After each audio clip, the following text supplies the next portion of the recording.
আর এবার আপনাদেরকে শিলিগুড়ির ছবি দেখাবো। শিলিগুড়ি শহরে একাধিক এলাকায় এখন নিত্যসঙ্গী আবর্জনা স্তূপ। মাতৃসদন হাসপাতালের পিছন থেকে শুরু করে ঝংকার মোড়, সব জায়গাতেই একই ছবি দেখুন। দিনের পর দিন ময়লা না তোলায় বৃষ্টির জলে পচে দুর্গন্ধ ছড়াচ্ছে চারিদিকে।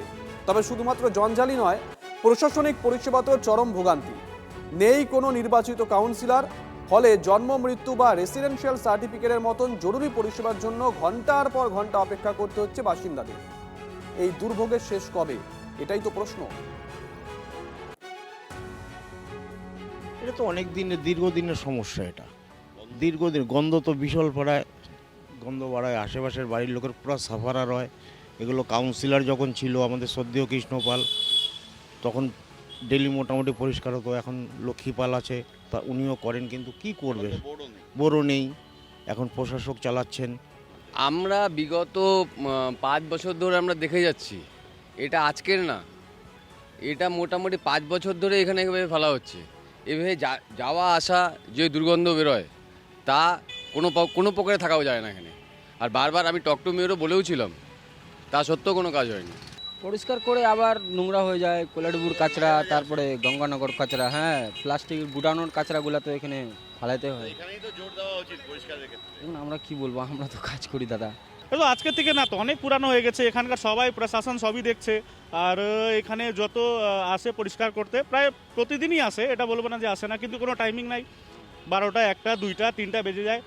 আর এই যে কাঁচড়াগুলো, হ্যাঁ, আর এই যে কাঁচড়াগুলো আছে, এই কিন্তু পুরো 7 নম্বর ওয়ার্ডের না, এটা আমাদের দিকে। এটা পুরো এরিয়া 8 নম্বর ওয়ার্ড, 6 নম্বর ওয়ার্ড, সব এখানেই ফেলে যায়। ঝংকার মোড়ের পাশে এই এলাকা, যেখান থেকে মাত্র 200 মিটার দূরে দিন কয়েক আগেই ঝা চকচকে রোড ওভারব্রিজ উদ্বোধন করেছিলেন মুখ্যমন্ত্রী শুভেন্দু অধিকারী। ঠিক সেই এলাকায় পুঁতি গন্ধময় নরকের স্তূপ, অত্যন্ত গুরুত্বপূর্ণ চওড়া রাস্তা। সেই রাস্তা সিংহভাগ জুড়ে এভাবে জঞ্জালের পাহাড়। যে ভ্যাট শিলিগুড়ি মিউনিসিপ্যাল কর্পোরেশনের তরফে রাখা আছে, তা কার্যত উপচে পড়ছে এবং জানান দিচ্ছে গত কয়েকদিন ধরে এই ভ্যাট ক্লিয়ার করা হয় না। এরপর এই গোটা এলাকার রাস্তা জুড়ে এভাবে কার্যত জঞ্জালের পাহাড়। শিলিগুড়ির এই মাতৃসদন হাসপাতাল ঠিক তার পেছনের রাস্তা, যে রাস্তায় দিনের পর দিন এভাবেই পড়ে থাকে আবর্জনা স্তূপ। সকাল বেরিয়ে দুপুর, দুপুর গড়িয়ে বিকেল, এই ময়লা সেভাবে তোলা হয় না। এলাকার বাসিন্দারা বলছেন, বারবার বলেও কাজ হচ্ছে না। নির্বাচিত পৌর বোর্ড এই মুহূর্তে শিলিগুড়িতে নেই, প্রশাসক বোর্ড চালাচ্ছেন। নজর দিন প্রশাসক, বলছেন ক্ষুব্ধ শিলিগুড়ির বাসিন্দারা। তারা চান সরকার নাগরিক পরিষেবার প্রশ্নে আরও বেশি কাজ করুক।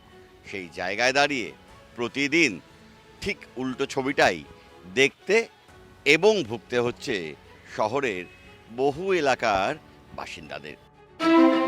TV9 বাংলা সুস্বাস্থ্য 2026। যাদের হাতে আমাদের প্রাণ, তাদের জানাই সম্মান। যে চিকিৎসকরা আমাদের জীবনটাকে ঘিরে রেখেছেন, তাদের সম্মান জানাবো আমরা। TV9 বাংলা হেলথ কনক্লেভ, পুরস্কার যেগুলো দিচ্ছেন তার জন্য চিকিৎসকরা উদ্বুদ্ধ হয়। স্বাস্থ্য পরিষেবায় সেরার সম্মান। দেখুন TV9 বাংলা সুস্বাস্থ্য, শনিবার বিকেল 5টা বেজে 25 মিনিটে TV9 বাংলায়। TV9 বাংলা, না দেখলেই নয়।